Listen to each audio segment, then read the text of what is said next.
Welcome back to the channel, and in today's video I'm going to show you guys how to change your birthday on the Facebook app. Really easy to do. I know a lot of people like me, when I first made my Facebook account, I was forced to use a lot older of an age just to make the account. So a lot of people have a lot of older ages on their Facebook than they actually are. So I'm going to show you guys how to change it if you don't know how.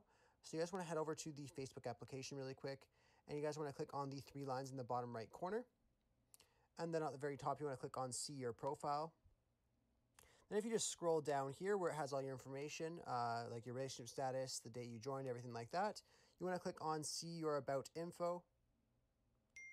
And then here, if you just scroll down, you will see the option to change your birthday right here. Just click on Birthday and click on Edit. And then you can edit your birthday here, gender, interested in, languages, stuff like that. But right at the top here is where you would change your birthday. And then once you're done changing it, you would scroll down to the bottom and just click on Save, and it'll save your new birthday. I really hope I was able to help you guys out with this video. If I was, be sure to leave a like on the video and subscribe for more content. Thanks for watching.